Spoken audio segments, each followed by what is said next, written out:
In today's video, we're going to be talking about waking up an hour earlier than you're supposed to, which basically means that you're not able to expand your sleep into the time frame that you would like because your mind becomes overactive in the early hours of the morning.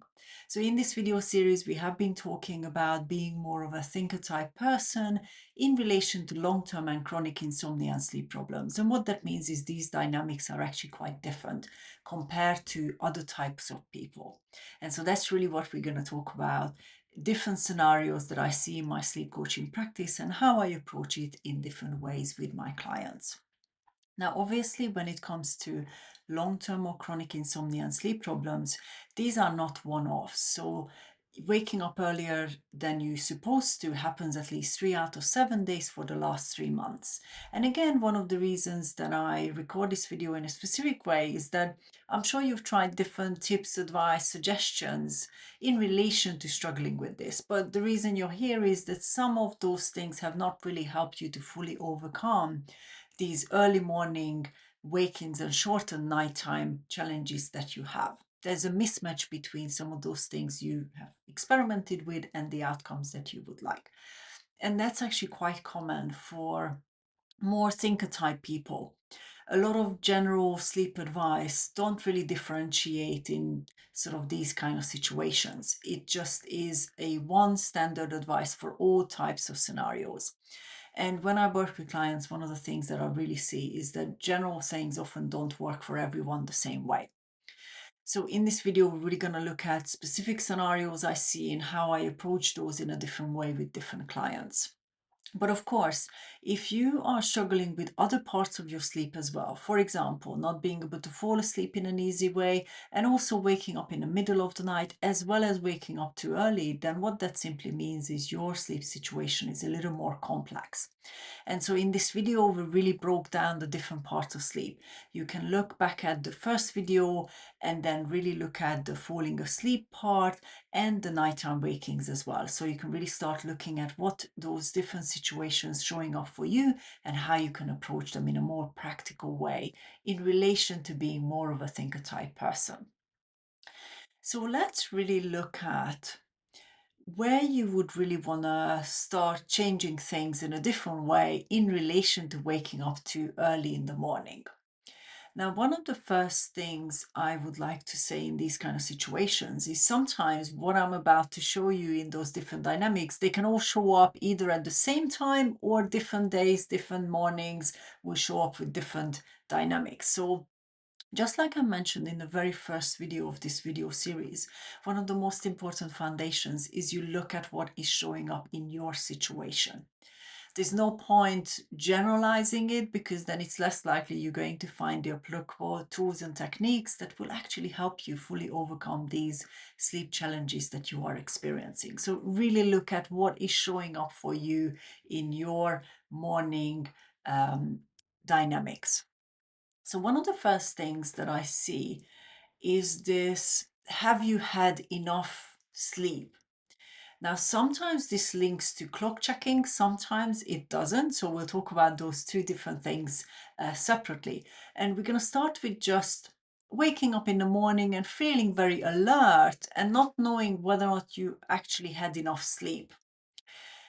So what that usually means is that if you are a thinker type person and you have had a number of hours of sleep, your mind can actually become mentally active again because it has had some rest. And so when you're waking up in the morning and you don't really know whether or not you have had enough sleep or not, the mind becoming overactive or quite highly active can actually prevent you from really understanding what that means for you. So if that's what you're seeing, usually how that shows up is that either you just decided you had enough sleep because that's probably why you're waking up, or you already have checked the time and reverted back to calculating or assessing or analyzing what the possibility of sleep is and adding more sleep to your nighttime. So see, already a lot of these things can be mixed up in the same event. So when you wake up in the morning and you can't quite tell the time, One of the first things is really look at whether or not you have actually set a benchmark for your nighttime rest and relaxation. So, one of the things I see with clients is that if you never set what I would call a benchmark alarm, your mind will not know what the intention of the nighttime is and how much it has to expand your rest and relaxation and sleep into that nighttime. So if your mind doesn't know what benchmark, let's say we look at a 7 o'clock alarm or benchmark, if that's not there, your mind will always be guessing and not know where you are in relation to that. So if you're waking up earlier, what that means a lot of the times is your mind has not got accustomed to expanding things into the time frame that you intend it to. And this starts at the beginning of your night. So at the beginning of the night, what I always work with clients on is to set that intention of my nighttime is for rest and relaxation until my alarm tells me otherwise. So alarms don't have to be something that are just something that scares you out of sleep. They can actually serve a very good purpose in setting that benchmark for the mind. Your mind is very clever that way. If you tell the mind that this is the time frame it wants to work with or it needs to work with, it's going to work with that, especially if you're more of a thinker type person. Now, there's going to be other dynamics later on in this video, so bear with this one as well as the other ones that might show up in relation to this situation. So when you set that benchmark, your mind is actually able to understand what it's supposed to do within what time frame. It's really just that simple. But this is not about forcing it or pretending it or really just hoping for the best.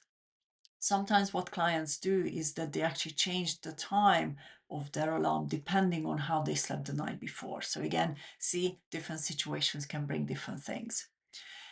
The second thing that's often part of this is checking the time when you wake up in the morning. Now, this can be part of checking the time in the middle of the night when you're waking up. So, again, if you've got more of a complex situation, this can show up in different ways in different parts of sleep or different parts of nighttime. But in this video, we're just going to look at checking the time early in the morning. And one of the things you will know is if you do check the time, you're already going to have a reaction to that. So whether or not that's a positive reaction, maybe you had a better quality nighttime, but you just woken up an hour earlier, you're gonna know that. Maybe you're actually celebrating and by celebrating it, what that means is you're further away from relaxation because now the time has relevance. It means that you have completed a decent enough nighttime. Now, if that time means that you're disappointed or frustrated, what that will mean is it will bring a whole different set of emotions. Negative emotions often also mean that you are further away from relaxation in a more negative way. So, disappointment is often more draining even than excitement. So, you might see that. So, you might see that your mind is actually really then conceptualizing waking up too early in a different way. For example, now my day is not going to be as good as I wanted, or maybe it's ruined. Or maybe you're strategizing or problem solving, or maybe thinking you're going to cancel something because you're not feeling energized enough to be able to attend something. So, see, whether or not it's a positive or negative emotion that comes with clock checking, it will also bring the activity of the mind into that scenario as well. It has to if you're more of a thinker type person, because when you have looked at the time, it's going to have a relevance to your daytime. It's going to have a relevance to maybe even historically how some of your night times were more challenging and they led to maybe struggling more even during the day. And what you would see also is these might be different scenarios during the weekends when maybe you're not working and you're looking forward to maybe seeing your friends, or it's different on the Sunday night, Monday morning when you begin your working day. So, clock checking on its own can have different reactions depending on the day of the week as well. So if you've got something really important going on, it might be pressurizing, it might create more tension. If you've got something more sort of nice going on, it might bring excitement. So, and that clock checking is going to mean that there is more relevance, because now you know that your nighttime was shortened by an hour. You have not been able to get closer to the time that you're supposed to be getting up. So in this situation, I really always encourage clients not to check the time, because if you set the foundation for the nighttime, meaning it's for rest and relaxation, physically, emotionally, mentally, even if you're not sleeping for the last 45 minutes of your morning, but you're resting and you're not overthinking or you're not emotionally charged because you know what time it is, you are going to add more energy to your body and your mind because you're not using it. So that's the simplest way that I describe it to my clients. Clock checking will mean that if you get really activated physically, emotionally, or mentally, you are using energy, not recharging energy. So by not checking the time, you take out some of these reactions that your body and your mind has in relation to time.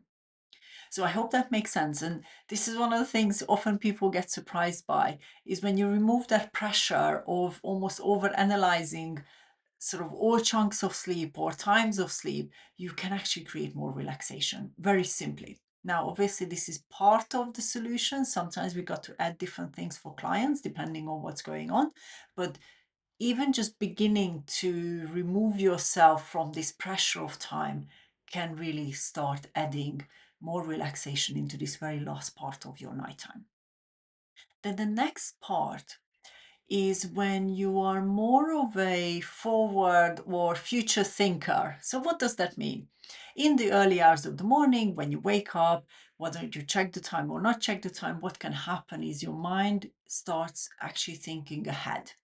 So you start thinking about what you might be able to use this time for. You start thinking about how the day might go, maybe things that you still have to do in order to begin your day. So again, that hour can really be almost used for starting to plan ahead or starting to strategize in a different way, depending on what your nighttime was. Again, this is very common where people either push back their alarm, depending on what their experience was, or really just almost give up on sleep because they might not believe or think that this hour of resting, if you can rest successfully, is useful. Again, just like I mentioned earlier, any really physical, emotional, mental relaxation, even if it is not sleep, is still beneficial. So again, this is one of the things that come together in these two different situations. So if you look at those dynamics and you see that your mind is looking to really think ahead, it's thinking about what you might have to do, thinking about some of those things you have to maybe face during the day, positives or negatives. What that means is your mind has learned that the hour that you're waking up earlier is for this activity. So sometimes what it is your mind actually gets trained to use the time instead of detach from the time. So if you are now given up on probably not being able to get back into sleep or not having higher quality sleep or not being able to add a longer chunk of sleep, what that means is instead your mind is just going to occupy that space with something else because there's no higher value in relation to that time. So, and this is something that most likely you gotten into a habit to do. Usually it's very normal for thinker types to fill the time, fill any quiet or empty space with thinking. And this early morning means that your body has already recharged in some way. Your mind has already recharged in a way that it can start creating thoughts and mental processes. So instead, what you can do is actually really go back to some of the previous points I mentioned in today's video. If you talk to your mind in a way that this last hour of the day is still for rest and relaxation instead of activity, your mind will start moving further away from being so highly active. So whether that's busy mind, overactive mind that you're seeing first thing in the morning, your mind can actually decrease that activity basically because you're asking it to. Again, this is just a simple way to approach it. If you're struggling with that, there's different sort of tools and techniques that I give clients depending on the situation. But start with actually redefining that time. And instead of using that time and giving up on sleep, use it to see whether or not you can become highly relaxed physically, emotionally, mentally. And the more highly relaxed you are, the more chances you are going to have to actually add more chunks of sleep. And the piece here that often means that people end up giving up is they don't think that any part of that sort of sleep is valuable. Sometimes clients say to me that if I just sleep a little longer, I feel more sluggish afterwards. Now, what that can mean is if you're adding more chunks of sleep in this early hour and then you're waking up to an alarm, that can cause that. So you've added a chunk of sleep, but it was short-cut by the alarm itself. So waking up earlier isn't necessarily the answer. It's really looking at whether or not either sorting out all the other parts of your sleep or really looking at whether or not this alarm is at an appropriate time. And again, this is where a bigger picture is something that we've got to look at. It just really depends on the person. Some clients end up setting an alarm too early. Some clients end up setting an alarm too late, and then they're rushing around to be able to start their work or get to their appointments and things like that. So again, those two situations can be quite different when it comes to even what that time frame is at the very last part of your morning. So this giving up is really not the best way to head into your morning, because what that means is your mind gets used to it. It simply becomes a habit, and as soon as you wake up at a certain time, you actually training your mind to become active and use it for something valuable. And really the danger of some of these things is that your mind just will start waking up earlier and earlier and earlier. So it might be an hour for now, but sometimes what can happen is that hour becomes an hour and a half. And now you really are not utilizing all of your nighttime for what you're supposed to. And maybe you've already seen this shift. So sometimes what can happen is maybe it starts with just half an hour before you supposed to be getting up, but then it grows from there. So if you're seeing that, one of the things I would always say is start being more proactive about finding the right tools and techniques, because if your mind becomes activated, very simply what that can mean is it just continues to expand that time frame for longer and longer. So these three dynamics are the most typical dynamics that I see when it comes to being a thinker type person in relation to waking up too early in the morning. You might see all of these in your situation. You might see some of these. Maybe some of them show up some of the mornings and others show up on other mornings. Again, there can be many different sort of scenarios in relation to waking up too early. But one of the really main points here is doing more is not the answer. Because if you apply more tools, more techniques, more maybe entertainment, listening, reading, so on, what you're really training your mind to do is to use those strategies to continue becoming awake more and more. As soon as you start consuming more things, you're asking your mind to wake up even more. So that often means that your mind has now really gotten used to just simply being more active instead of really understanding what it means to fully relax physically, emotionally, mentally in that very last part of your nighttime. So, naturally, these dynamics can link back to other parts of sleep's challenges as well. So if you're finding it hard to fall asleep initially, your mind and body might not understand how to help you to fall asleep in an effective way in the morning. Again, if you have a middle of the night waking when you're finding it challenging to fall asleep, that can relate to the morning as well. So see, when we look at all these different parts of sleep, it's important to not just take one piece, but to look at the bigger picture and see how some of these things might relate to each other across your entire nighttime. Now, obviously, in this video, we really focused on what this early morning struggle is, which is naturally often referred to terminal insomnia, meaning an earlier finishing of your nighttime rather than whether or not you have a potential to overcome it. All these situations are something that I work with in my practice. And just because you're a thinker type, it does not mean that you have to struggle with these kind of sleep problems every so often or 3 out of 7 days and so on. When you really proactively train the mind to be able to really utilize the nighttime for high quality relaxation that then leads to sleep, simply your mind is going to understand what the difference is between the daytime and the nighttime. And it's not going to cause these issues because it becomes more activated in different parts of your nighttime. So I hope that today's video has helped you to really put this final piece together with the other videos and really look at how this early morning waking might be showing up for you and a different way to approach it in your situation. The overactivity of the mind is something that is a really interesting part of who we are as a human being. And the reason I know that is because I'm very much a thinker type. I often overanalyze things or maybe really have this overactivity of the mind. But one of the things I train my mind to do is not to carry those behaviors into the nighttime.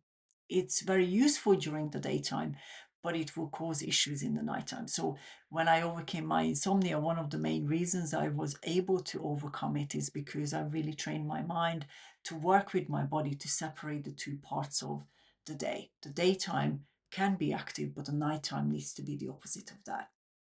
So thank you so much for watching this video. If you've got any questions on this topic of being a thinker type person, feel free to pop your questions below. I'm going to be continuing to record videos in relation to different scenarios I see in my sleep coaching practice working with clients to really help you look at your situation a different way and a more practical way so you can find the more relevant suggestions and advice that can help you fully overcome the long-term sleep problems and insomnia struggles that you have and future-proof your sleep through learning sleep skills for life that can support you for the rest of your life with all the things that you've got going on and who you are as a person.